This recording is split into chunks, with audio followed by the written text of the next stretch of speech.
But if you could all join me in welcoming our panelists this evening. First off, we have, if you guys can wave when I say your name, Dr. Steve Smith. He's the principal investigator for the Camden Burials project, and he currently works as a research professor at the South Carolina Institute of Archaeology and Anthropology at the University of South Carolina.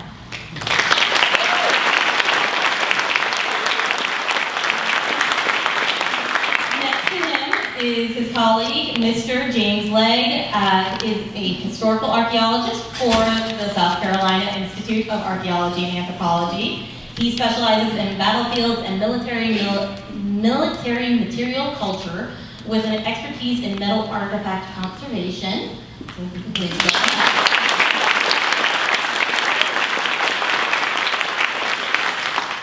Down the line, we have Dr. Bill Stevens. He is the head forensic anthropologist and deputy coroner for the Richland County Coroner and Medical Examiner's Office here in Columbia and South Carolina. And he also was part of the Camden burial process.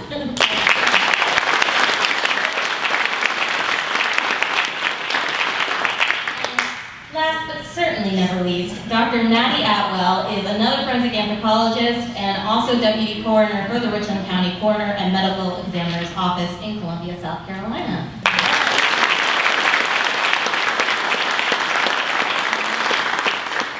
Before I hand it over to our panelists, I've been informed that Mr. Bostic would like to say a few words. I cannot hear you. Before I hand it over to the panelists, Mr. Bostic will be saying a few words. So rather than go through all that fancy name, you just need to learn the acronym SCIA for Jim and Steve. My name is Doug Bostic. I'm the CEO of the South Carolina Battleground Trust, one half of the Liberty Trail in partnership with the American Battlefield Trust, and I also chair the Camden Burials project. The project kicked off today. The procession went through all the public schools between Columbia and Camden, and went through Fort Jackson. Now, I'll tell you what, if you want to have hope for America, every school turned out the entire student body.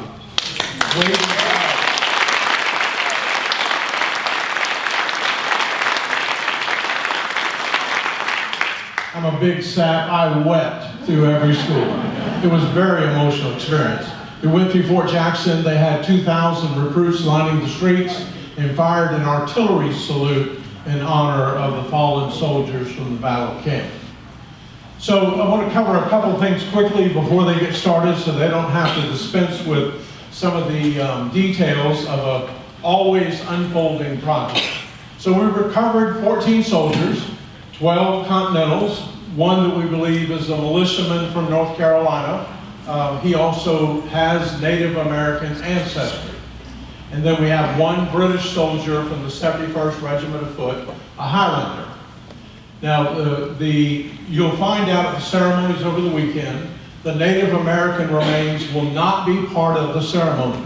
We're going to do that privately with the Catawba tribe and the Lumbee tribe. We don't know his tribal connection, but those are the two most likely tribes. And so we'll do something with them at a later date. The other change to the plan is our plan all along was to reinter these men where they were found. Well, once they were certified to be U.S. Army soldiers, by law, the Secretary of the Army is their custodian, since we do not yet know their descendants, although we intend to attempt that through DNA. So the tradition of the Army is to bury recovered soldiers at national cemeteries. We pushed back on that really hard, and we advocated that they needed to return to the Camden battlefield because it provided context and tells their story. And so the negotiated position was that we're going to establish a cemetery on the Battle of Camden site. So they won't go where they were found, they'll go at a cemetery, and that's going to happen later. So we never intended for the reinterments to be public because it was going to involve heavy machinery and such. And the other thing is when we got to figure out where we're going to put the cemetery, and then Jim and Steve get out there and do the archaeology for that place. And so that'll take a little time to put all that together. But we've come to a good agreement, I think, with the Army, and I think this will keep those men where they deserve to be. And so, again, back to the Loyalists, we've not done DNA on that person at the request of the tribes. We have sampled DNA on everybody else, and we do intend to try to trace that ancestry. We've had lots of families that said, you know, my whatever great-grandfather was in the Maryland line and killed at Camden, can I take the test? And we've said to them all, absolutely, we'll help you with when the time is right to do that. So these are 4 of the smartest people I know and have been really an integral part.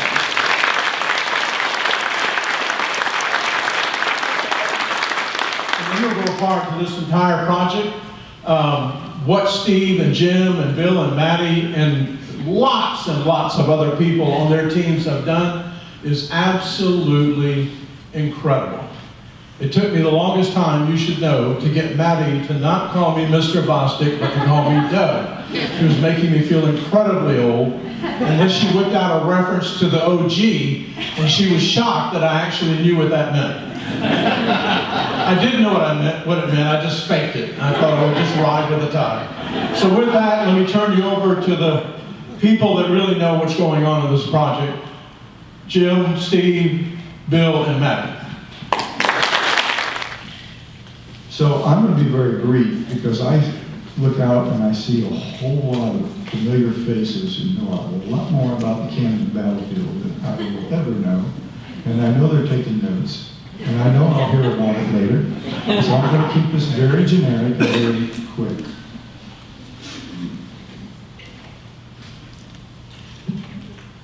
So the British had always been interested in the South because they always thought there were a lot of loyalists down here. And as things bogged down up north, they decided to turn their attention southward. And eventually on May 12, 1780, they captured Charleston. And immediately they began to spread into the backcountry using a tactic that perhaps we tried to use in Afghanistan, capturing those important resource points, those city, little villages in the backcountry, occupying them, including Augusta, 96, Camden, Georgetown, Winsboro, those kind of places. And Camden sort of seemed like the keystone in that arc of backcountry villages, which they hoped to occupy and then subdue the rebellion. As Charleston fell, there was a contingent of about 1,400 American Continentals on their way to reinforce Charleston under General Baron DeKalb. As he marched through North Carolina, he found out that Charleston had fell, so he settled in at Buffalo Ford, also called Wilcox's Mill, and waited for the Congress to take the next step. The next step that they took was to bring the hero of Saratoga down south to take command of whatever forces were left and to rebuild the army. His name was Horatio Gates. He arrived about July, 25th, and even though he looked around and saw people were starving, there wasn't much food, there wasn't much supply, he decided that, well, we can either starve here or we can starve on the march. So 2 days later, he put them on the march. And he took them in a direct route. His idea was to put pressure on and capture Camden, South Carolina. We had 2 options. He could go through the country that was full of loyalists and no food, or he could go an indirect route towards Salisbury, North Carolina, and then farther south. It did have a lot of patriots that would support them. He chose the former. Why he did that? Perhaps he was concerned that if he did not go directly towards and into South Carolina immediately, that patriots in South Carolina would think they were being left behind. As he marched southward, he tried to rein in various militias that were supposedly to join him. Behind him were the Virginia militia, and operating in South Carolina independently was Edward Cassell and the North Carolina militia, who was very reluctant to join Gates. And eventually Gates had to go find him and get him and bring and round him up. Eventually they got to Rugeley's Mill, which is about 13 miles north of Camden, and settled in and began to plan what they were going to do. What Gates decided to do was to move southward towards a place called Sanders Creek. He hoped to get there, putting greater pressure on the British. Unknown to him, the British knew where he was and not what he was planning to do, but where he was. And under those forces were Lord Francis Rawdon, who was already in Camden, Lord Charles Cornwallis, the commander of forces for the British in the Southern Campaign, who was in Charleston but quickly rode north and joined forces with Rawdon. Among their crew was Lieutenant Colonel Master Tarleton, who was known as Bloody Band, who had perhaps massacred many people at Waxhaw. That's a sort of a controversial subject, but whatever happened, casualties were enormously offside in favor of the British. Lots of Americans died trying to surrender. The order of battle, which we will talk about in more detail, is up before you right now. There was 1st Maryland, 2nd Maryland, some light infantry, very little cavalry. The cavalry, Colonel William Washington actually wanted to join Gates, but he turned him away. Gates wasn't interested in cavalry too much. And eventually, on the August 14th, 2 days before they would march out towards Camden, Virginia militia stumbled in to Rugeley's Mill. So the plan was, as this map shows, for Gates to get to Saunders Creek. It was a defensible position. Rugeley's Mill really wasn't a defensible position. So he tried to get to Saunders Creek, where there was a creek, there was a high ground, and it would put more pressure on the British in Camden. Unfortunately, what he didn't know was that his plan of march was going to intersect with Cornwallis's plan of march. That evening, or I'd say the evening of August 15th, Gates issued molasses and beef to his soldiers, which if you try that sometime, it does not help the digestion, and many of the troops were lost on the march heading towards Camden, leaving the ranks to take care of gastronomical issues. Marching out of Rugeley's Mill at 10 o'clock was the army with a little bit of cavalry under Armand in front, and on either flank some light infantry under Porterfield and Armstrong. Behind them were the 1st Maryland Brigade, the 2nd Maryland Brigade, the North Carolina Militia, and then Virginia Militia. Marching down the road, you have to imagine what they were marching through. This was all prime virgin pine forest, so the trees were huge. You couldn't put your arm around these trees. High canopy, 35, 40 feet above for any branches. High grass meadowland, in a sense, in the woods. The trees were far enough apart that they did not hinder any cavalry maneuvers whatsoever during the battle. And they began marching down the road. Unknown to them, Cornwallis had heard about where Gates had camped, and decided that was an indefensible position, and he decided to march toward them, ironically leaving at 10 o'clock at night from Logtown, which was just a little village, few houses north of Camden, the village of Camden itself. So through that night, the two armies were marching towards each other. As the British crossed and you'll see on the battlefield a place called Gum Swamp. They stopped and reformed and were pretty tight together as they marched up the road. Then, marching up the road, one of the people in the van looked out and said, "Who's that?" And the other side said, "Who are you?" Shots fired. Both the British, being British, immediately charged against Armand's cavalry. Armand's cavalry were thrown back. Porterfield and Armstrong came up on either flank and began firing into the British Legion. The British Legion was thrown back. Then the British infantry followed, and a skirmish broke out on both sides. Then both sides realized that they had seen who they were meeting. Cornwallis was quite happy. He didn't have to march another additional few miles up the road to attack that morning. Gates, on the other hand, was thinking, now what? Both sides fell back, and the Americans began to try to discombobulate themselves from what had happened with the cavalry. They retreated back into the army. The cavalry had gone into the 1st Maryland, got them discombobulated. One piece of artillery was turned and broken by horses, so they were already started the battle with one less artillery piece. And they began to line up. They had a brief discussion. What are we going to do? We can't back up, the wagons are behind us. We've got to fight. So they began lining up.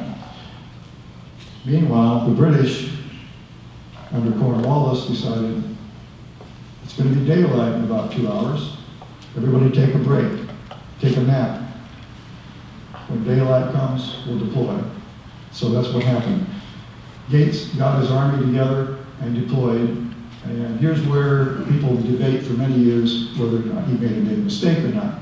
He put his militia on his left flank, which would be the east side of the battlefield. Here you can see some various maps of the deployment. But basically, the Virginia militia was on the very far left flank, and then the North Carolina militia, and then the 2nd Maryland Brigade filled out over to the swamps. Both sides realized that there were swamps and declivities on either side, so that they would not have to protect their flanks. So it was going to be a front-on-front battle. Gates put the 1st Maryland in the back in the reserve and waited till morning. In the morning, Cornwallis began his deployment. He put his regulars, 33rd and the 23rd, on his right flank. And they began deploying to the left, coming up in column, and trying to stretch their people out because they didn't have enough people to cover that huge front of militia, the North Carolina and Virginia militia. On the left side, he put Lord Walden, the Volunteers of Ireland, and the North Carolina Royals. Now, the British didn't have really any militia in the militia sense. They were all veterans. They were all hardcore soldiers who'd been through a lot. The Americans, on the other hand, had a little issue with their militia. The Virginia militia were pretty tired. They had come in late. They were starving and exhausted from their march from Virginia. But in any case, they lined up. That morning, here's a deployment showing the declivities using a LiDAR map. So you can see the anchors on both sides, how their flanks were anchored so that people could not get through the swamps on either side. Initial lineup also a topographic map. As daylight came, the American artillery officer looked down the road and saw the British deploying. And he said to an aide named Arthur Williams, "Sir, they're deploying, should I fire?" And Arthur Williams said, "Sure." And the battle opened with artillery fire as the British were trying to get their lines straightened out. Williams rode back to the second line and saw Gates, General Gates, and he said, "They're deploying. If we get some people out front, we can blunt their attack." Gates said, make it so. Williams rode up to the Virginia militia and the North Carolina militia, trying to get some volunteers to come forward to fire behind the trees to stop the British coming on. They were coming on with their bayonets, like the British always do, charging straight forward. Then the artillery on both sides. Hold on. Please switch. Okay, right now. Oh, it's okay. You can switch mics here. And I'll take the walk down. Oh, it's dying. Yes. So am I.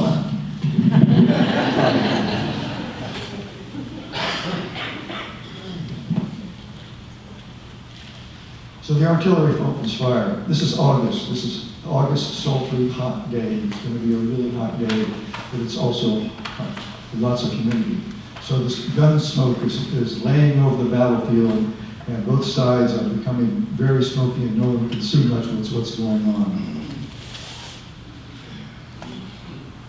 Unfortunately, Virginia militia, seeing the British coming forward with their bayonets, decided this was not a good day to fight, and they began to flee. In fact, one of the people said that he is quoted saying something to the effect that he was one of the first to flee. He didn't know why he was going to flee, but it just seemed that everybody else was going to do it, so he decided he'd be the first. And off he took. And like an accordion, the Virginia militia, the North Carolina militia fled. Now, last week, incidentally, I gave this talk to my 50th VMI reunion. And they let me know afterwards that I was disparaging the Virginia militia. They let me know about Newmarket. In any case, they had no excuse. They fled. The battle began then to become two battles. As the 1st Maryland moved forward, they had the discipline to open their ranks and let the militia come through. And then they came forward, but they were hit by the 23rd and the 33rd. On the American right flank, we don't know what happened. We think that the Americans pushed the volunteers of Ireland back for briefly. Maybe Lord Walden was captured, but the battle was enveloped in smoke, and it was a fierce battle, as we will see the number of lead shot in the areas where this heavy battle occurred. But two battles were occurring. On the right, as I said, we don't know what was happening, but it was a fierce battle. On the left, the 1st Maryland had to fall back and kept falling back. And as that happened, it became like a lever. The left flank was falling back while the other flank was staying steady. Cornwallis saw the gap between the two and sent the 71st and British Legion between them. The cavalry got behind the Continentals, and then the Continentals had to fight their way off the battlefield in small groups. Now, I don't think that the Continentals ran away. I think they broke off into small groups, fought their way off, of 10 to 20 people, hanging together, retreating, turning, firing, and then falling back. As their men fell, they could not pick them up, they just had to leave them. Losses, who knows? The British speak of 900, but that's probably not right.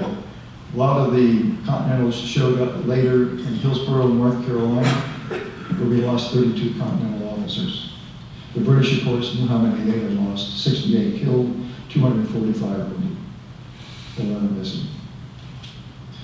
But the Volunteers of Ireland had a huge casualty rate, indicating that the Continentals on the right flank put up a heck of a battle. And the 33rd also took a lot of artillery fire. And the canister, the American canister, significantly impacted the 33rd. And these people were not going to be replaced. So the Americans, in many senses, even though they lost a lot of battles, they kept attriting the British until eventually they would win this war. That's a very brief overview. There's lots of things more I could talk about, but we need to move on. with the archaeology and the forensics. Thank you.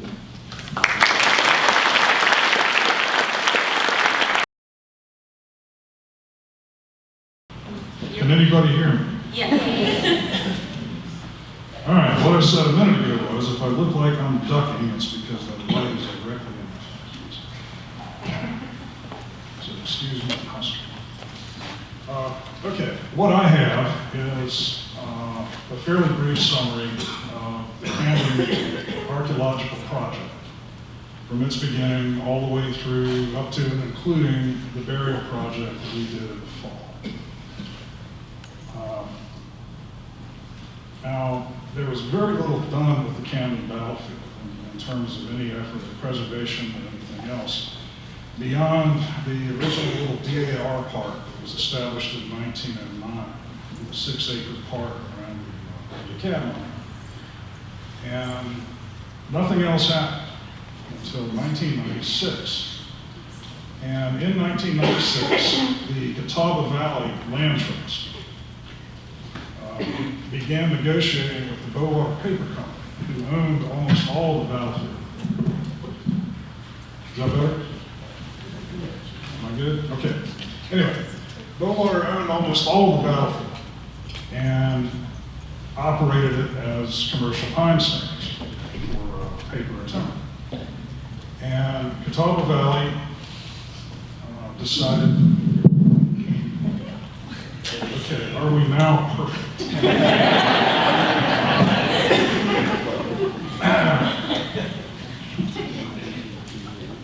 Anyway, Catawba Valley was in negotiations with the paper company to preserve the battlefield. And they didn't have the money to try to buy the thing outright. So they went for a conservation easement. And that would guarantee simply that the property would never be developed for anything other than pine trees. And that process took several years, and by the time it was done, the management of the preservation process had already moved to the Palmetto Conservation Foundation. But to this day, Catawba Valley still holds that easement within the property that is now actually owned by preservation entities. So that was in 1996 that this process began. And for some reason, I was deemed to be somebody who had some notion of where the Battle of Camden was actually fought, and I was asked to draw a boundary between 300 or 400 acres in size on the paper company property that I thought would encompass the core of the battlefield. I did have some notion of where I thought it was fought, and as it turned out, I couldn't have drawn a better boundary, and it was largely accidental. I did not have a detailed knowledge of where things were, but it worked out just fine. The easement ended up being the core of the battlefield, which is now a little less than 800 acres, I think, in terms of total preservation. Is that right, Doug? So we've got a sizable thing preserved there. And initially, as I say, the property was not owned by preservation entities. It was still owned by the paper company. And in 1998, they did an enormous clear-cutting operation on about 70% of the conservation easement property, which is what you do if you're a paper company and you grow commercial pine trees. It was still kind of a miscommunication, and we were real surprised when that happened. But when I saw what they had done, particularly on the west side of the highway, I thought, well, here's a chance to see what sort of archaeological integrity there is left on the battlefield. And I say that because the battlefield had undergone at least 3 decades of relic hunting by people with metal detectors. And they had removed easily 90% of the artifacts from the Battle of Camden. But as Steve and I have known for a long time, that kind of activity does not kill the evidence for a battle, because the ghost of the material that is left still represents the original distribution. And I'll show you what I mean here in a minute.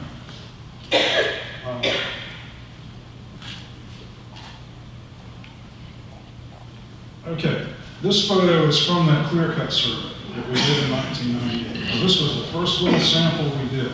It might have been 5 acres altogether. And it yielded a total of 47 artifacts, which doesn't sound like much, but it told me that if this was extrapolated over a couple of hundred acres, it would tell us a lot about where the Battle of Camden took place. And indeed, that has been the case. And I should say also that if we had the knowledge and the metal detectors that we have now, we wouldn't have found 47 artifacts. We would have found probably 300 in a clearing like this. But anyway, that was the first effort. And there was nothing official about it. We just asked Bowater if we could do it. They said, okay. I did it with some volunteers on a couple of weekends, and we put the records away, and that was fine. Beginning in 2001, Steve began to get pieces of grant money from the Palmetto Conservation Foundation, who, as I said, had become the primary movers in preserving the battlefield. And one of the things that they wanted to do was archaeological assessment. And between 01 and 07 is the last one, Steve got these 3 different pieces of grant money that were essentially a continuous project that we did that resulted in 3 different reports. And we did a variety of things in order to assess the battlefield. Well, the most salient thing we did was a lot more metal detecting. And this has been our primary effort all along. Until last fall, it was almost everything that we did was this huge ongoing metal detecting project. And it was really quite an effort to get the data that we had, because like I said, we were following decades of metal detecting. And we had to be pretty good with metal detectors ourselves. We had to have improved ground conditions like mowing or burning in order to get ahead of those who had gone before us and get a decent sample of material. Now what we did, whenever we had time, whenever we had grant money, or even when we didn't have any grant money, we would do a little block of territory, maybe a little rectangle of half an acre. We would bound that and cover 100% of the surface inside that area. We would map the area, and we would map each individual artifact that we found in that area. These shots range over the last 20 years of metal detecting. Now, our primary mapping method was simply a survey-grade GPS unit. So we were not out there with a transit recording each musket ball and buckshot. We were using a GPS unit to locate these things within maybe a meter or a yard of radius, which is close enough when you're talking about small arms ammunition scattered across a huge battlefield. You wouldn't want to build a house with it, but it's close enough for the kind of distribution that we were looking for. And in this slide, you can see, maybe see, there's a lot of little orange flags in the center photo. Each one of those is an artifact that is waiting to be recorded with the GPS.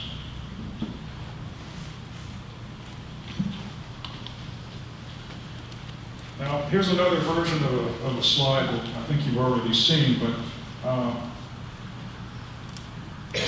as of last fall, we have about 2,900 artifacts from the battlefield, which, when I totaled it up the last time, I was kind of amazed, because again, we are latecomers to this. This place had gotten to be someplace, a battlefield that relic hunters really weren't very interested in because they couldn't find anything. And we've got 2,900 mapped battle artifacts from this battlefield. Now, of course, it's taken us 20 years, more than 20 years. But what you see here is more significant than it looks, because, of course, we have maybe 24 primary accounts, participant accounts of the Battle of Camden. We have the existing terrain. We have some fairly poor 18th century maps and early 19th century maps. But when you take it all together, we know, as Steve said, that the Battle of Camden quickly degenerated into two separate firefights, brigade-sized firefights. Baron de Kalb was basically on an east-west axis across the road. And by the way, the road is the road. The modern Highway 58 is almost exactly the 18th century road from the time of the battle. And Smallwood's brigade, which was originally in reserve, that attempted to move up after the militia ran away, they fought largely on the east side of the road, attempting to come forward far enough to join up with de Kalb. And as we know, the junction was never made. So this is really two separate brigade-sized battles in close proximity to one another. There was always a gap between the two. And what you see here, if somebody says, where was the Battle of Camden fought? You are looking at the Battle of Camden. That's it for real. That's empirical evidence of where the thing was. And the blob on the bottom, if you look at it as a J shape, the red blob on the bottom is de Kalb's battle. And it goes from the swamp there on the left, it crosses the road a little bit, and then it stops. And the material, the upper part of the J, going back up toward the northern boundary, that is Smallwood's battle. And this works so well that it's almost astonishing to you, because normally archaeological evidence ends up being pretty ambiguous and doesn't make sense, and you have to explain it away somehow. I don't have any problem explaining this. This is the Battle of Camden as it is described in the primary sources, and you're looking at the physical evidence for it that was still there in 1998. And we're still digging it up. In fact, I should point out that we can now add maybe another 250 little red dots to the de Kalb portion of this distribution since this map was last updated. So, I'm real happy with this little map. Now, as I said, this place has been hit really hard by relic hunters. And one of the tasks that we undertook during the period when we had some grant money, we did a survey of these collectors, as many as we could find who wanted to cooperate and tell us what they had found and allow us to photograph their artifacts and so forth. And this ended up being a very valuable and rewarding experience. We learned an awful lot about the battlefield from speaking with these guys and walking around the battlefield and mapping what they could remember about what they had found. Now, of course, they weren't plotting things in particular places, so the things they were able to plot that they remembered specifically were gun parts or uniform buttons or shoe buckles and not fired musket balls. These individuals sometimes had 600 or 800 or 1,000 musket balls, and they were essentially a single provenance, or provenance, as some people would say. They were from the Camden battlefield. So anyway, we learned a lot, and I have to say that the fairly subjective map that we made based entirely on their testimony locks in almost perfectly with the distribution that we got from the metal detector.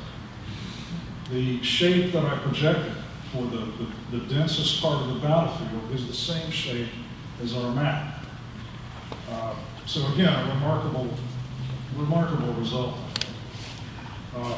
But in the course of this collector survey, there was discussion of burials that people had found. And I ultimately recorded and numbered burials 1 through 8 based on what people had told me. Unfortunately, most of these burials were lost even then because of the clear cutting. because these people knew that there was a spot in the woods between a couple of trees that they would recognize, and those places were no longer there. The visual frames of reference for these burials that they knew had been found or that they had found themselves were gone. But in 2006, as part of one of these grant projects, we did testing to try to find as many of these as possible. We only found 2. We found what is still to this day burial number 1, which is the 71st guy, the Highlander. We verified him, and that's what's going on in these 3 photos. We opened up the hole that we originally dug, and we didn't dig any more than that. We just dug out the hole that was originally dug and said, yep, here he is. And yes, he is a 71st Regiment of Foot soldier, because we removed 1 button. Now, in 2006, we didn't make any other effort. We did locate burial number 4, which, as Doug mentioned, he ended up being a Native American individual. That guy had no artifacts at the time that we reopened the burial, and according to the testimony of 2 different collectors, there was nothing on that individual but civilian 18th century buttons. So we have no military diagnostics. He didn't have a musket ball in his body. He had no military diagnostics. And we didn't find any when we reopened it. So we weren't able to say who he was. The context looks good for him being a loyalist from North Carolina. Now, after Doug became heavily involved in the preservation of the Camden battlefield, I had conversations with him and Steve about the possibility of doing a burial project. We knew we had, well, by the time we were in conversation, we had 3 or 4 burials, I forget which. But we knew we had the 2 that collectors had found, and between 2020 and 2021, we found 3 more burials, metal detected. And I should say that because of the pandemic, Steve and I had a huge amount of time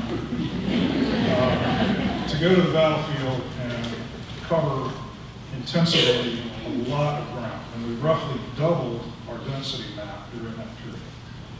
So since 2020, we've roughly doubled our data. And in doing that, we found 3 additional burials. A 4th, Steve found metal detecting during the burial project, and another showed up in backhoe work during the project. So we ended up with kind of a problem, because at the time we looked at a research design and a budget for Doug. We knew we had 5 individuals to excavate. And of course, we ended up with 14 men in 7 different locations.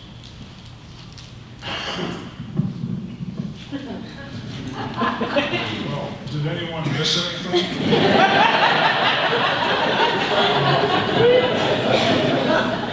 I can go back. Okay.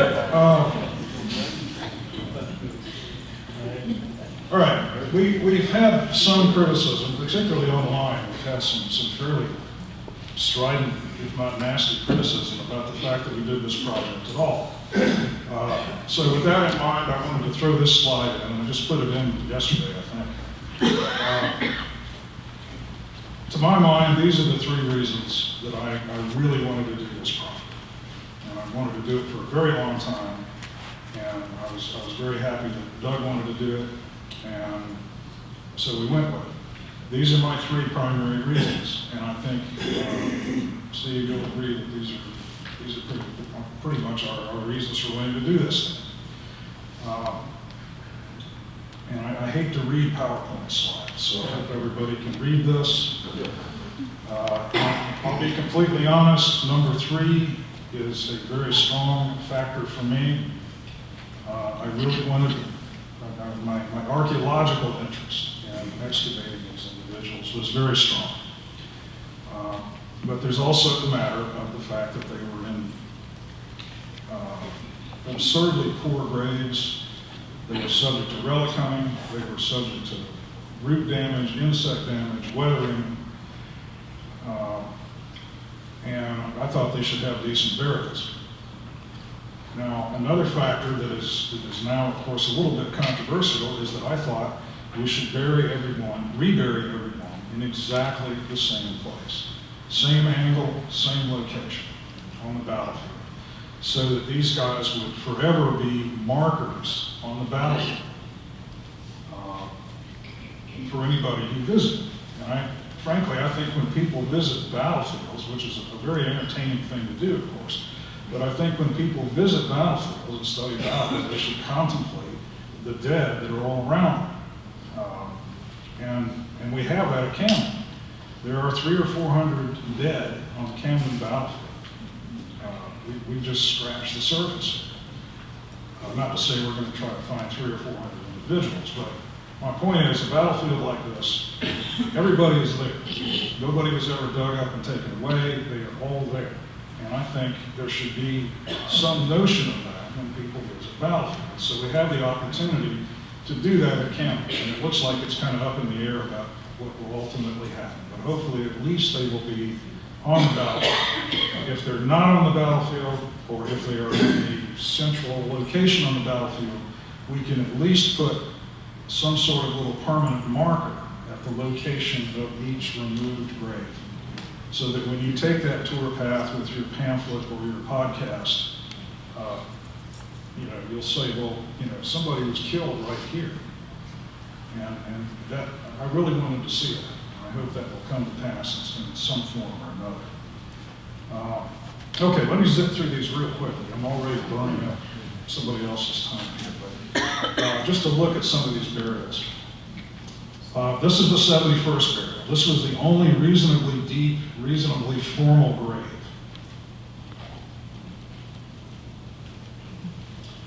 Burial 4. Now, of course, I don't have a photograph for burial 4 because that is no longer something that we can really do. You can't really do public exhibition of Native American remains. So what you see is my friend Tariq Gaffar's pencil drawing plan of the burial before it was removed. And I can guarantee you, I looked very closely, you can see no human remains in the photograph. So we are legal. Burial 9, I'm doing these in numerical order. Burial 9 was the first grave that was found after the beginning of the pandemic. I got a reading on a USA Continental button, and I thought I had one individual here. When we excavated last fall, it ended up being 5 individuals, 5 Continentals piled together. This is also burial 9. And, these 2 people on my left over here keep reappearing in my slides. They were primarily responsible for the physical removals, the sophisticated end of excavation cleaning and pedestaling and removal of the elements because they know what they're doing. Burial 10 was a Continental loaded with USA buttons. This individual was so shallow that you can see the upper part of that central photo, that is the ground surface. This individual was so shallow that if his knees had not been weathered off or eaten away by animals or whatever, they would have protruded from the ground now. Not in 1780, but right now. Burial 11, 2 Continentals. Again, Continental buttons. Burial 12 had no buttons, but he had a Continental bayonet scabbard. And he was in an area where the Continentals were trying to leave the battlefield. They were trying to escape from the battlefield. So I am convinced that he's a Continental. It's very unlikely that he's not. And that bayonet scabbard tip is diagnostic of the Continental equipment and not something British. Burial 13, 3 Continentals. Also with USA buttons. I also want to point out that something that Bill instigated. At the very end of each removal, usually the skull was about the last thing to come out. It was usually the final container of remains that went to Bill's vehicle. And Bill instituted this tradition almost immediately that we should have a flag on it for this last container that went to the coroner's vehicle. And so here are shots from 3 different flag honors that took place during the course of the removals. This was done for each one of these guys, including the British soldier with the British flag, of course, as they left the battlefield. Okay, very quickly. The artifact collection from the burial project itself was not very interesting. The 71st soldier was probably the best group of artifacts. We managed to get a hold of everything that had ever been removed previously from that burial. And of course, we excavated everything else during the project. So we have, for example, this 71st Regiment enlisted men's sword shoulder belt regimental device. And we have a large quantity of 71st Regiment buttons from this one individual. I think the only other thing on that individual was a double pair of brass sleeve buttons and a musket flint. USA buttons. The Continentals, except for the guy with the bayonet scabbard, were loaded with these Continental USA enlisted men's buttons, which were in terrible condition. I have a table full of these little containers of these disintegrated buttons, and I've got to try to do what I can with as many of them as possible. Here's what they should look like. Here's a French gun flint that was in burial 13, and a tin cup with the handle broken off, which was thrown in the top of burial 13, and I think it was probably used to dig or backfill the grave. And finally, we had a total of 9 fired musket balls and 2 fired buckshot that were in close association with the remains. I think it's likely that these were all wound-producing projectiles. I'm not going to go any further into that because I need to hand that off, but these guys, at least 8 of them had been shot with musket balls. Others may have been shot through and through with a bullet, and they've been bayoneted, they've been clubbed to death. Who knows? I'll let Bill and Maddie get into that.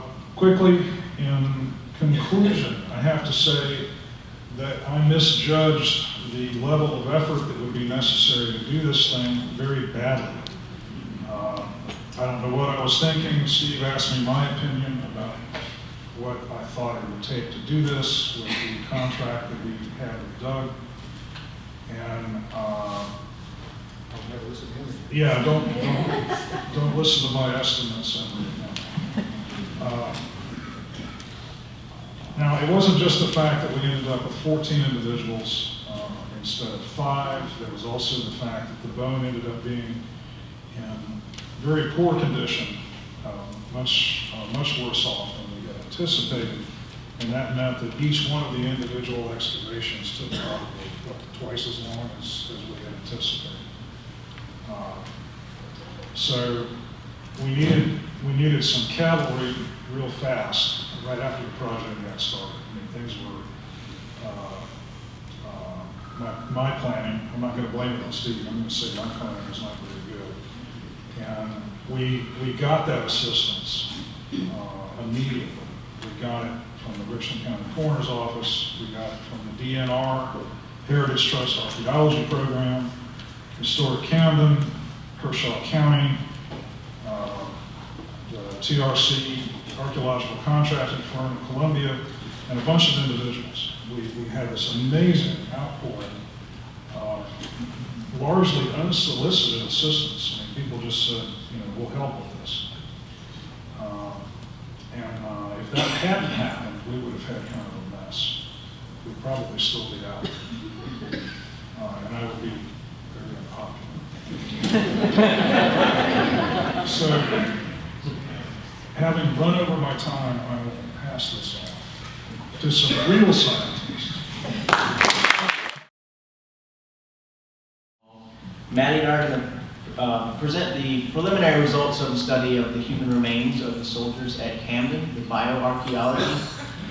We've chosen not to show too many images of the bodies, of the bones, and we've converted some to sort of line drawings, just out of respect for their identity and the fact that they fought and died that day. So we're going to tell you where we are with the study so far, and then lead into what could take place in future understanding of the lives of these men.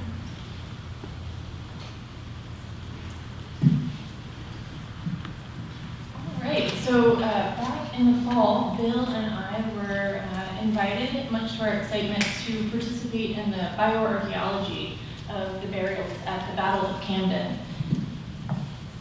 My troubles tonight. So bioarchaeology, simplified, is the study of human remains in an archaeological context in order to elucidate and gain insight into past life. So in the case of these burials, we were tasked with figuring out, well, first to exhume them and figuring out more about their lived experiences, as well as potential insight into their deaths. Many of you have been curious about us, why coroners were involved. Foremost, Bill and I are broadly bioarchaeologists, biological anthropologists, so trained in the study of the human skeleton and skeletal anatomy, as well as analyses involved in the study of such.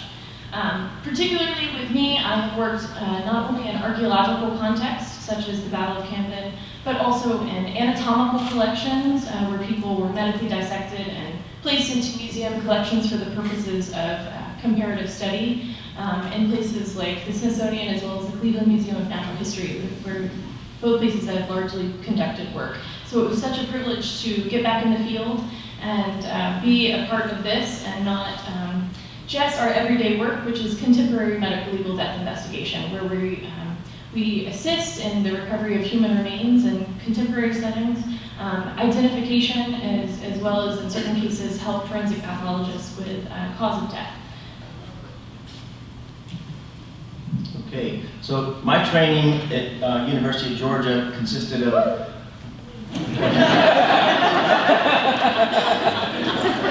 oh, yeah, go wrong. Then I went to USC for grad school. So. Consisted of getting involved in conflict context, war, genocide context from the start. So our professors took us to Guatemala to assist in training a team to recover the remains from mass graves of victims of genocide from the 1970s and 80s Mayan populations.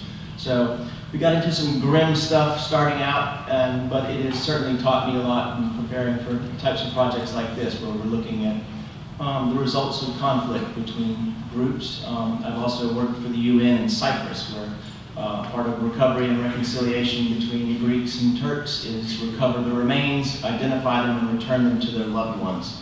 So that's a background for both of us that made us appeal to Jim and Steve and the like for being involved in the project. And we have a good relationship with them for other projects, and we always answer when they call, and they're super to work with. So.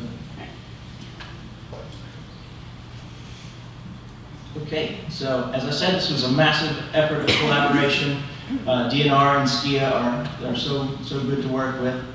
We developed a protocol for the field. So as biological anthropologists, we're interested in cause of death, traumatic injury, identification of a person. We're not interested in just the artifacts. Though we do have archaeological training, we wanted to ensure that there's a history of metal detection out here, finding an artifact and digging it up. What does that do to a skeleton?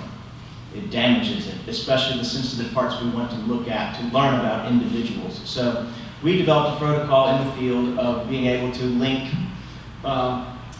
artifacts with elements, bones of the skeleton, preserve that association, lift them in blocks of sand, transport them carefully arranged.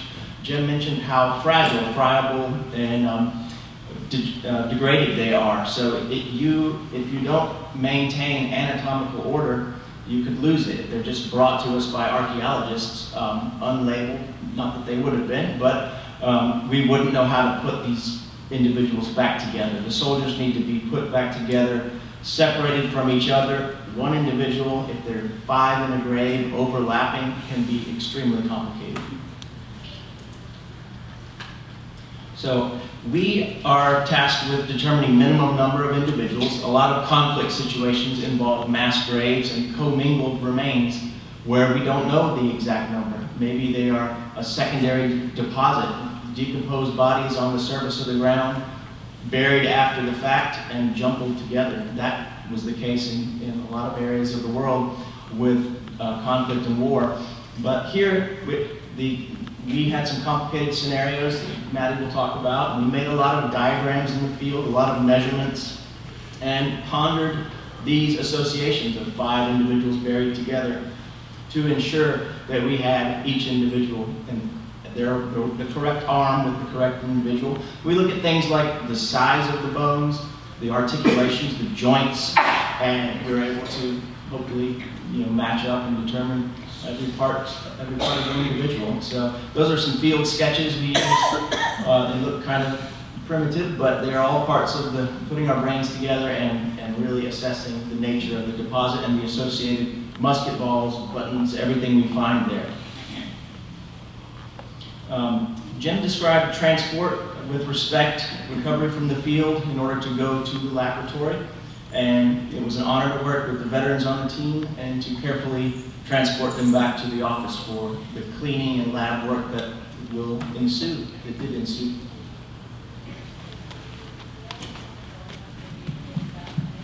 So we concluded field work November 8th, and very literally the next day, November 9th, we were in our lab. And we were fortunate to have continued use and hangout sessions with our friends from SKIA, archaeology friends, and Department of Natural Resources to continue helping us in this really large effort. When we got into the lab, we had to take a few days to figure out what we were going to do next. We had at that point developed a really good method out in the field, and none of us had tackled a project at this level with this many individuals who, in many cases, like Bill described, were still encased in soil matrices to protect them from damaging them in the field. So it took us a few days, and we got organized and made this binder with inventory sheets and things like that. Every individual was exhumed and carefully wrapped in foil and placed on trays. A person took up about 6 to 10 trays, so it was no small feat with an organization and a limited lab space. But we made it work quite well. And after we got our organization straight, we began the process of x-raying, which is the top photo. We have a mini x-ray machine at our coroner's office that has proved useful for many things. And the bottom image shows the cleaning process. So the soil matrix needed to come off after the bone had been x-rayed, which the next slide shows you how critical that was for certain surprise findings. And then we would photograph them before and after, so while they were still in soil and then later when we got to deeper analyses. So this process was painstaking and meticulous and had to be. It was very much important to take great care, particularly because these individuals, as everyone at this table has already said, very fragmented and fragile. They're 240-plus-year-old remains. So we were fortunate through our archaeology friend, John Fisher, who's in this room with us. He has a friend at the Warren Lash Lab, affiliated with Clemson and down in Charleston, that worked with the Hunley sub, and Joanna Rivera, and she is a conservator, and she came up to Columbia and gave us her time to teach us a little bit about conserving some of the remains. Some of the cortical surface of the bone, so the outer layer of the bone, was, once it had been exposed, no longer underground, had contact with oxygen and became even more fragile. And for two people who work with human remains, often this is nerve-wracking for us, and so it was very important to have someone help us with the conservation aspect. This is some of the surprise that we had, and these these are examples of artifacts that we found while X-raying. These don't look like bones, because at this point, this is when the remains were still encased in soil. So one image, oh, I didn't move it, I'm sorry, y'all. One image shows uniform buttons showing shanks next to an arm. Really cool to see that before. We saw examples of buttons in the field, plenty of them, but this was really neat to see before it had even really seen the light of day, since it was still encased in soil. And the other one is the neck area, again showing additional buttons. After the holidays, beginning in January, it was just the anthropology team. So me and Bill and our colleague and friend Rachel Baker, who helped us in this process immensely. At this point, all of the remains had been unfoiled and meticulously cleaned and dried, and so it was time for us to anatomically lay the skeleton out from head to toe to begin our process of data collection. And this is much like we do during forensic analyses as well. So we created a biological profile, which I'll explain more on the next slide, and go through with each individual from each burial. And start doing our metric and non-metric assessments, so general bone measurements and scoring techniques that are established in our field to gain better insight into things like stature, as well as age estimations and disease, trauma, these sorts of things. And again, you'll notice a theme: photographing and x-raying everything along the way.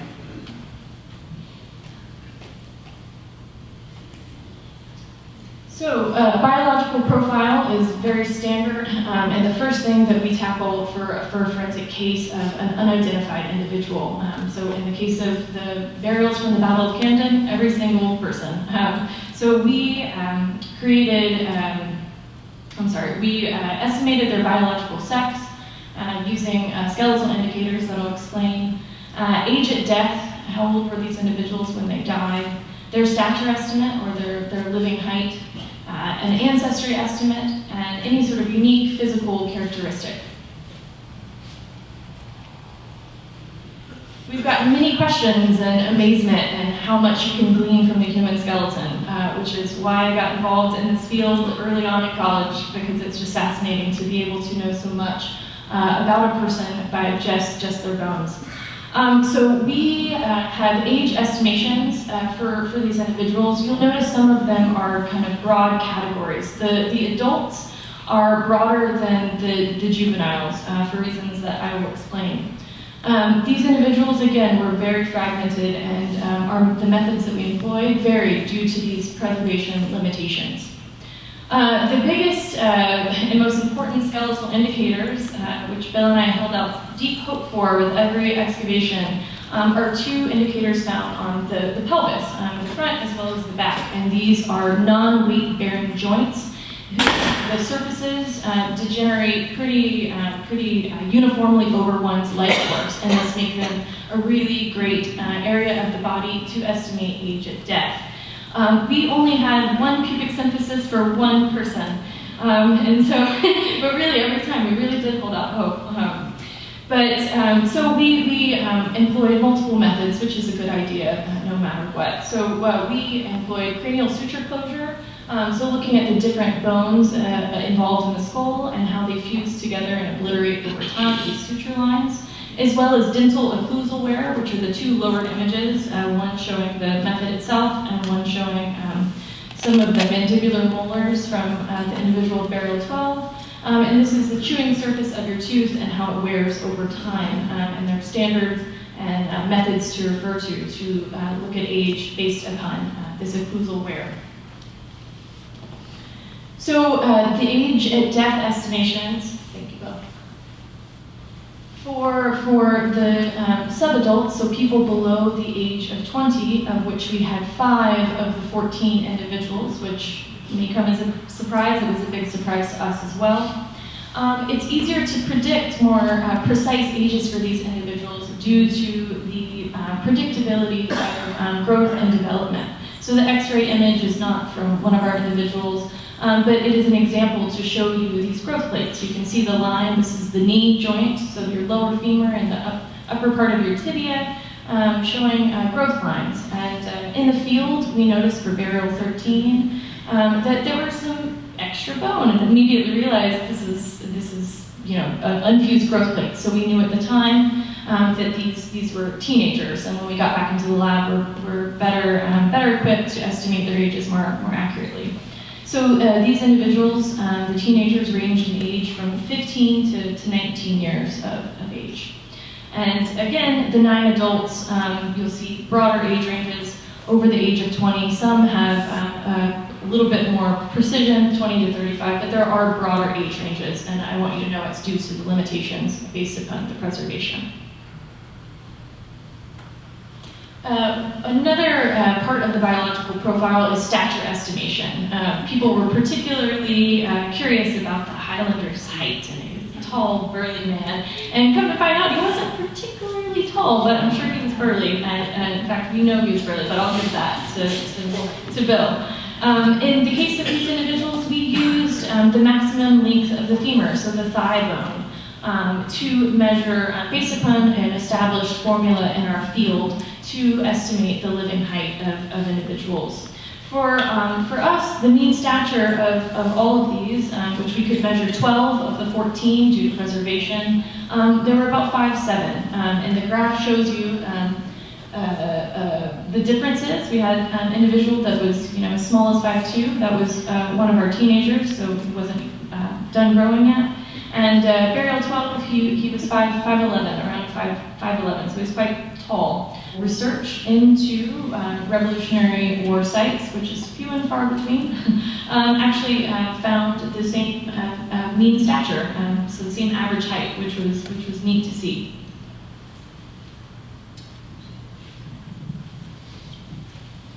All right, during our analysis, we wanted to also assess indicators of the health of these individuals: disease, pathology, injury.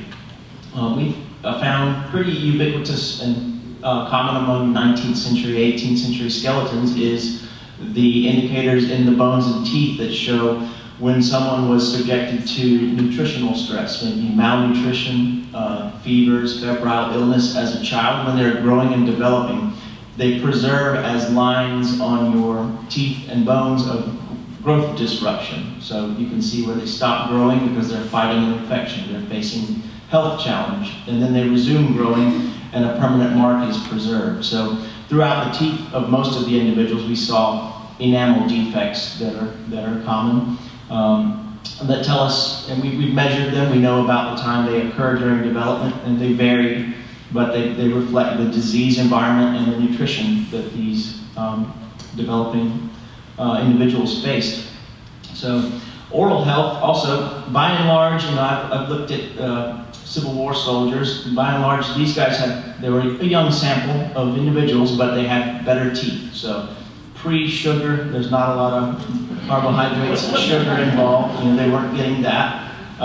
They don't have the level of cavities that we see among 19th century and modern individuals, and no overt signs of infection of the gums. A few of the older individuals have lost teeth during life and show the closing and remodeling of the bone of the jaw when they lose their teeth and those sockets heal up. We also wanted to look at traumatic injury, of course, in the battlefield context, and anything that suggests what led to these men's unfortunate death. I put the Highlander here, so a Scotsman smoking a pipe. So, with the dental health, these guys had crowded dentition, malocclusion, rotated teeth. They had all the things that occurred pre-dentistry, crowded mouths full of teeth, and... This thing is lagging. It's not... Okay. Yeah, so they also ground their teeth. When looking at these age estimates that Maddie described, we're comparing with published standards from different times in history, but these guys probably ate a diet including stone ground, cornmeal and flour, etc., that would have worn their teeth down at much greater or much earlier decades in life than we face these days. Military requirements, we are aware of published military requirements for having anterior teeth for the purpose of biting paper cartridges, etc. So we don't know exactly, I don't, maybe Jim does, what those were, and Steve, back then, but these guys also could potentially show us occupational indicators, so use of the teeth as a tool, right? Holding a nail as a carpenter in your teeth. We chose the Scottish man with the pipe because the 71st Highlander has a oval facet in his canine, maxillary canine, which is consistent with holding that pipe habitually, that clay pipe in his mouth. We also conjecture that a lot of the grinding in offset patterns in the mouth is the result of combat stress. People are very stressed out. I ground my teeth a lot in graduate school. I cannot imagine being in combat and what that could produce, but next. Okay, so we knew there would be gunshot trauma. We have very large caliber, soft lead musket balls flying all around. We have the evidence for them in the ground. We have the evidence that many of them impacted bone, the signature that they impacted bone. We don't see what we see in the modern forensic context. We see, in your average autopsy or in skeletal remains that we look at with gunshot wounds, they show the effect of great energy, velocity, radiating fractures, beveling, concentric fracture patterns. We saw more simple fracture patterns here so far at Camden. So I've looked at some published studies that show the rapid deceleration of large caliber round balls and the fact that they within under 100 yards are pretty ineffective in terms of accuracy. Velocity loss is extreme, and they bounce and roll on the ground. So the wounds we see in the men that we documented produce rather simple fractures. They did, embed on the bone and deform to the shape of the bone, and reflect the lower velocities and ballistics of the day. Where is the sharp force injury? Where are the bayonet wounds? Where are the cuttings marked by saber wounds, etc., sword wounds? We don't have it, so it is largely due to the degradation of the bone. The ends of the bones didn't preserve well. Those are the spongy, articular surfaces and trabecular bone of your skeleton. They didn't survive very well, so if there were limbs that were cut off, we don't see the cut marks. Also, the vertebrae and the ribs, where you bayonet someone, those bones are gone because they're thin and because of the effects of time, acidity of the soil, and just general preservation of the skeletons. I thought this was pretty telling. So Jim produced lots of 5-gallon buckets of soil, and the purpose for having these buckets from where every man was buried was to place some soil in the coffins with them, to be with them when they're reburied. So these were screened, they're free of any human remains and artifacts. I took them and dumped them where I had a hole in the yard to fill in, and this shows the color differential. Within one site, the Battle of Camden, the battleground, look at all the different colors of soil. So this explains the condition of some men versus the condition of others. So we have all the factors to consider: the soil type, the pH of the soil, whether it's acidic like your average red clay soil, sand versus clay, the drainages in the declivity areas, the depth of burial, lots of factors. Of course, the impact of agriculture and logging all affected the survival of the skeletons. So some of our graves one grave in particular was right in the line of where Farmer John drove his tractor for years and years. The two ruts went right over the grave, and you could see the compression of the individuals. So, the X-rays on the right are of the femur of the Highlander up top, showing you the preservation level. That almost looks like a modern X-ray of the sandy beach soil, just like beach sand, and then beneath it is one of our poorly preserved limb bones from one of the areas in more acidic red clays.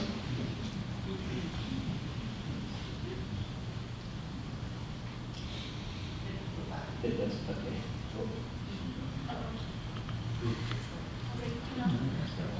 okay.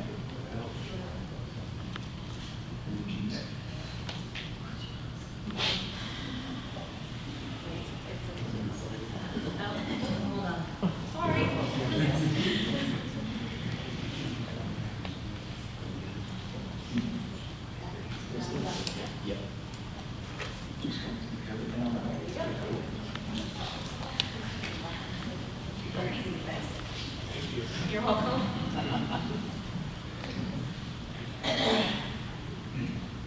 right, so as Jim and other people have introduced, we had a total of 17 graves and 14 individuals. Sorry, 7 graves, not 17. We had 7 graves and 14 individuals. I'm so sorry. And of those 7 graves, only 4 of them contained one singular individual. So the rest of them contained more than one, which, as Bill discussed earlier, is another reason that we were involved to help with the commingled nature of them. So at this point, we're going to go through each of these 7 graves and 14 individuals to give you their biological profiles and any sort of traumatic injury, or in the event of no skeletal traumatic injury, associations with musket balls or other artillery that Jim had helped us assign to each individual.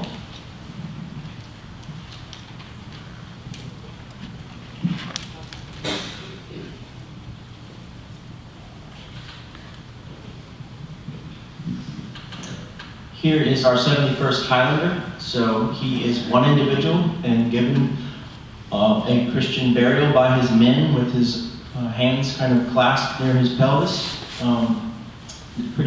The deepest, I'd say the deepest of the burials. He was positioned supine, and we estimate he is male looking at all of the features of his skeleton. He was not particularly tall, and he was an adult. He did not have the signs of arthritis, degenerative change that we see in middle to later adults. So, and given his fairly average stature among the men, he nonetheless, we think, was biomechanically very well built, like a brick house. So this man would have been, his pelvis was wide, his femurs are just very robust. He reflects the muscle attachment sites of someone who has marched for thousands of miles and probably was selected for his imposing physique. So he was definitely an imposing figure on the battlefield. So for traumatic injury, we have shown the base of his skull, so right back here on the occipital bone. And this is one of our most convincing evidence of blunt force injury. So he was probably struck, could have been struck with the butt of a musket or bludgeoned with some other blunt force. Can't rule out projectile trauma, musket ball, canister shot, but it does have the characteristics of a blunt force injury that was sustained at the time of death, and he was buried with those fractures in place, and his skull was incomplete, so parts of the skull were absent as well. We don't know if that's due to the fact that also that pine trees grew through parts of his skeleton. So, burial 4, as Doug described, we identified him in the process of taking an X-ray and receiving him in the laboratory and cleaning his remains as having Native American ancestry. This is based on the shovel-shaped characteristics of his incisors, which are mean Asian ancestry. In the context of our history, this means Native American ancestry in the New World. Lots of the other guys, we don't have an ancestry estimate because their faces were not preserved. They did not survive. So we can't measure the face and say this person was likely European American or African American. We don't know. We have assumptions about the battlefield and the demographics. Burial 4 was finished developing 20 to 35. We estimate we may be able to refine these age estimates going forward with further study.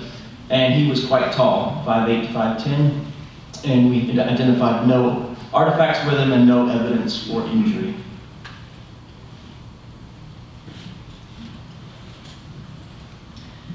Burial 9 consisted of 5 commingled U.S. Continental soldiers. We have pictures here of the individuals laid out in our lab in anatomical position, as well as the middle picture is in the field when we were trying to figure out, after they've been exposed, just who was who and where.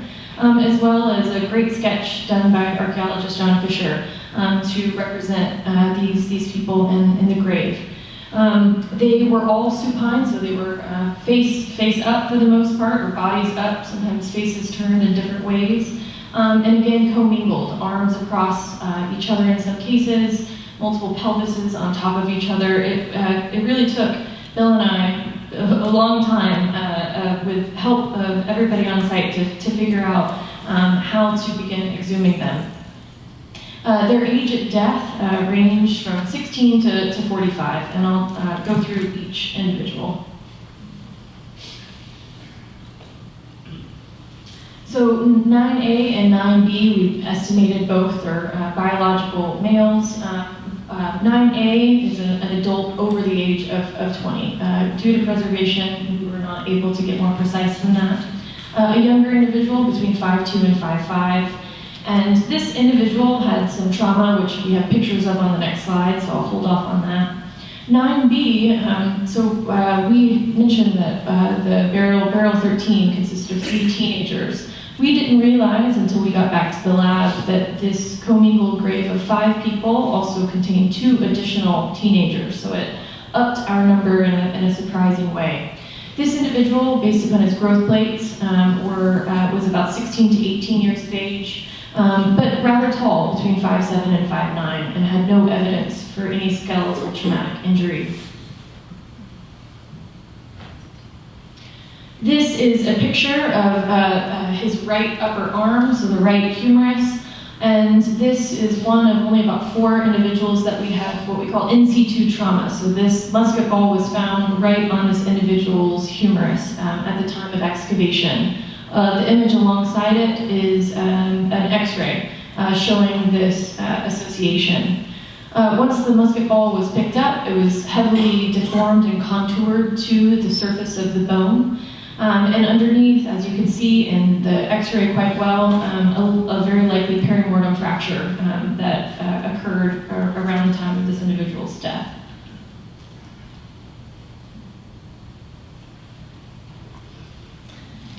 Two additional individuals, also estimated to be males. Another teenager, this is our second one of the 5, between 16 and 19, 5'6" to 5'8" living stature. And several of these individuals had fractures of their thigh bones, their femurs, and we think that it's likely due to rough handling of the body post-mortem when these individuals were being put into the grave. And we don't see it as something that they endured during life. 9D was between 30 and 40 years old, between 5'4" and 5'7" in terms of his stature. And although we didn't have any evidence for skeletal traumatic injury, Jim located a musket ball near the right shoulder of this individual. And last but not least, the 5th individual in this burial, we were not able to determine an estimation for biological sex due to very poor preservation. We believe him to be between 20 to 45 years of age at the time of death, and between 5'4" and 5'7". And again, another individual that doesn't demonstrate any skeletal signs of injury, but had a heavily deformed musket ball from the abdominal region, which, if you recall Bill talking about the ribs as well as the vertebral column, that was not well preserved at all.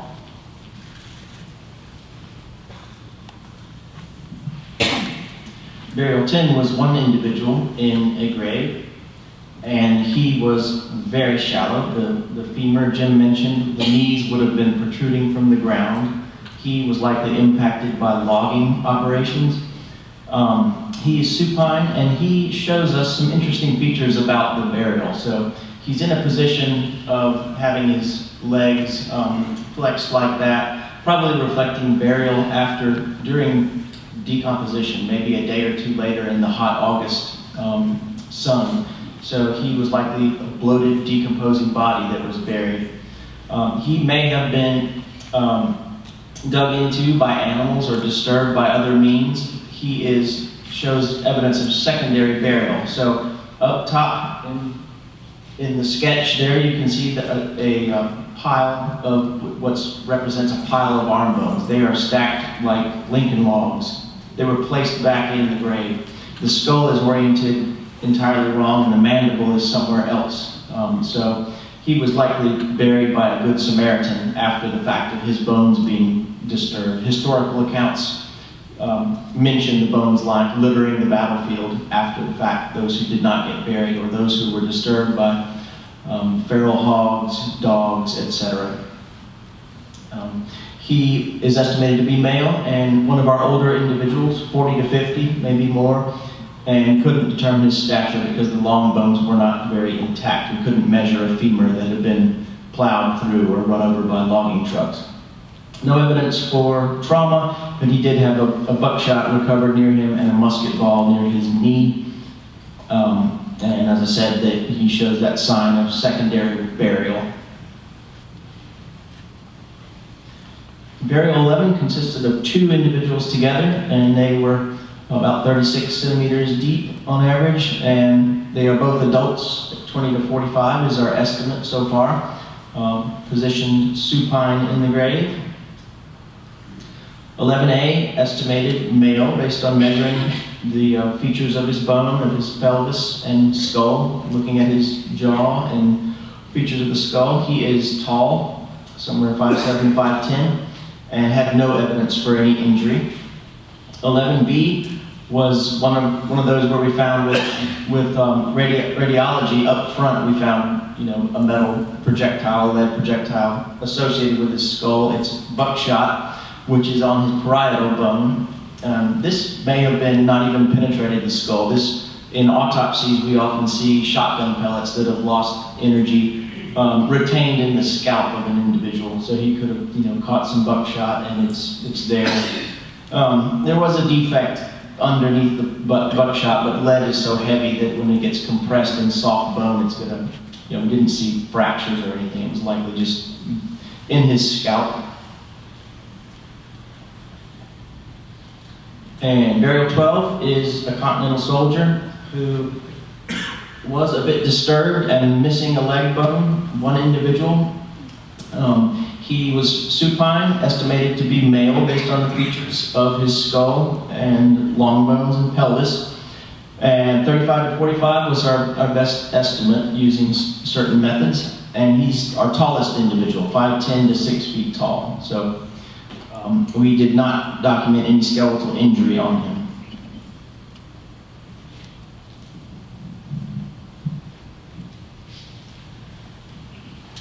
The final burial that we'll tell you all about tonight consists of 3 individuals, and this is a burial of the 3 teenagers. They were all supine, so face up, commingled, less complicated than the 5 people, but still a challenge in its ways. This, as you can see, our field sketch with our notes. And just like burial 10, shows signs of bloating, so early onset decomposition, and then buried shortly thereafter. And again, these are adolescents between 15 and 19 years of age. 13A, it was estimated to be a biological male between 17 and 19 years at death, with a stature of 5'5" to 5'8". And these are images of this individual's lower spine, his lumbar spine and the lower back. The first image on this side is in situ, so in the field. This is what we discovered, is a musket ball in this individual's spine, and then we see the radiographic image of the impact, and the one furthest this way is after we got done cleaning, and we're showing this association. You can see that it would have been quite complicated, and it could have easily been missed as an impact.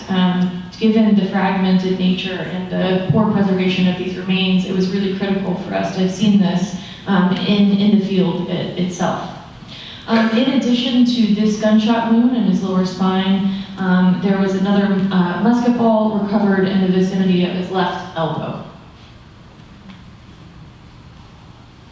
The final 2 individuals in this grave.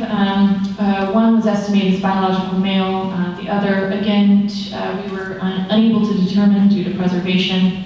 13B was 17 to 19 years at death, and taller, 5'8" to 5'10". He also did not have any evidence for skeletal injury, but did have a musket ball recovered from his right elbow. So one in the left, the previous individual, and this guy in the right.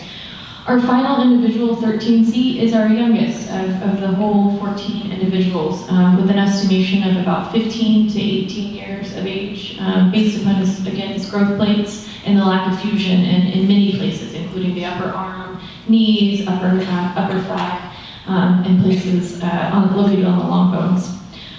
He may have had a possible perimortem trauma on his right parietal bone on the side of his skull. Okay, so where are we going from here? So yesterday we put the soldiers in their coffins and sealed them, and today they were escorted from the lab to here.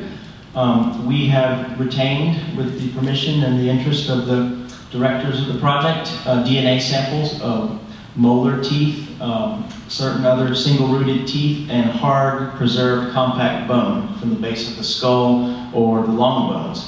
We are going to submit quality control samples to an ancient DNA lab to see if we can sequence DNA profiles complete enough to do ancestry, genetic genealogy studies, and link related individuals to these individuals who died that day. So that remains to be determined. We'll find that out in the coming months as to whether the DNA is too degraded to work with or whether it is sequences and produces good profile. There are many interested parties who have ancestral ties to the Battle of Camden. There remains a possibility of submitting to databases to compare and generate relationships based on the DNA, the genetics of these individuals. Dr. Delacova from USC is going to be conducting some isotopic studies, so looking at carbon, nitrogen, oxygen ratios, strontium in the bones, chemical indicators that can tell us information about the soldiers. Where were they born? Where did they grow up as their teeth were forming, as their bones were forming? The signatures of their environment, their drinking water, the geology can be preserved in these hard tissues of the body and tell you where they came from geographically, tell you about their diet, and other such, where they might have gone later in life, migration patterns. They're all using these types of bone chemistry studies. So she's also taken soil samples. We collected soil samples from each individual that may reflect the abdominal area, the contents of the parasite load that these individuals were carrying. We know they were not well. They had burdens of illness, dysentery, poor rations, and testing for that sort of thing can give us more information about their suffering and untimely death.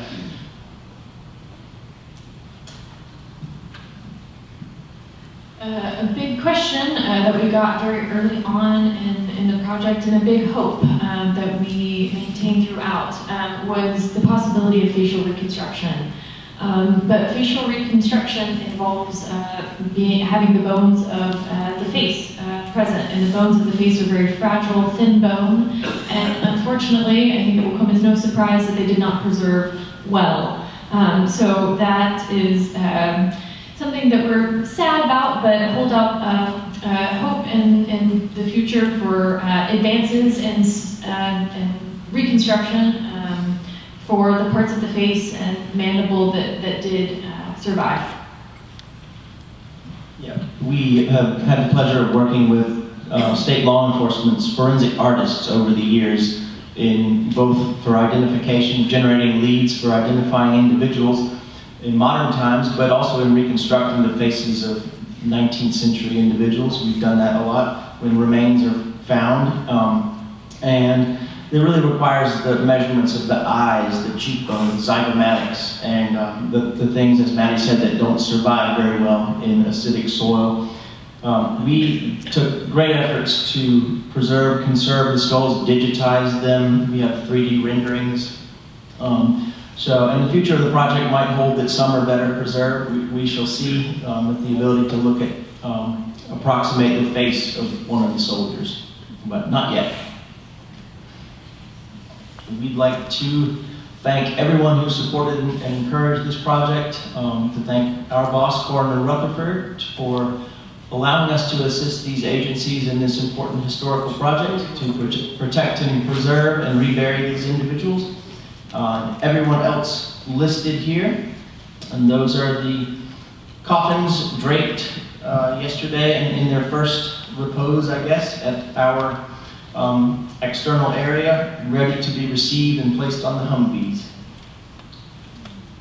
And that's all we have. Thank you so much.